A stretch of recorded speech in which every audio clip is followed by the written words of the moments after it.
Hey everybody, how you doing today? I hope this finds you doing good. It's a Friday, it's beautiful. You can see that sky behind me there is just absolutely gorgeous. Got a little breeze going on here. I hope that doesn't interfere with the audio too much. So today, we're going to talk about worship, the power of worship, and the simplicity of worship. So in Genesis chapter 24, let me get my little cheat sheet out here. Abraham's servant's gone off to find Rebekah, and he finds her. His prayer is answered exactly as he prays it. And so then when he gets to telling the story to Rebekah's father and brother about how all this happened, he said, I bowed down my head and worshiped the Lord and blessed the Lord God of my master, Abraham, which led me in the right way to take my master's brother's daughter unto his son. So you'll notice that the word worship is used in this passage several times, 3 specific times.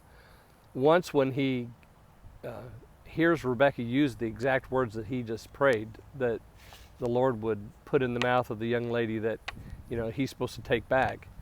Then here in 48, when he's recounting that story to Rebekah's brother and father, and then at the end when they say, well, just go ahead and take her, she's an agreement, and he worships again. I think sometimes we get the feeling that worship is complicated, that we have to have whatever kind of musical accompaniment to do it, a hymn or a praise band or an orchestra or whatever. A choir. In some traditions, if you don't have a choir, you can't have church. So it's really, all of those things are aids in worship, and they help us to worship, but true worship really begins in the heart. And I think that's what Abraham's servant teaches us here. He's showing us that this kind of worship is something that springs out of a joyful and grateful heart. When he says he bows down his head and worships the Lord, why is he telling that? He's retelling the story. Why didn't he leave that out? Why does he have to tell that? Well, because he wants them to know that he experienced the exact answer to the exact prayer that he prayed. And so his response to that is, the Lord is God, and he deserves worship. He deserves our worship in the small things, in the little things. And you don't have to wait till you go to church to do it. You can do it sitting at your kitchen table or on your couch or in your bed or in your backyard or wherever you happen to be, in your car, at the store, at school, at work.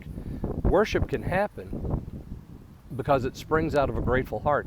Let's not restrict ourselves because we're not in a pew or in a chair in a sanctuary with a choir and a band and a whatever. We need to be about worship and the simplicity of worship just springing out of a grateful heart. And you'll notice that it says, and I bless the Lord God of my master Abraham.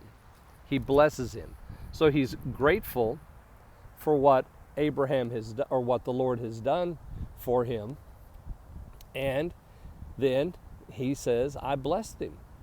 So he used words of praise and blessing, and then he did it. He worshiped the Lord.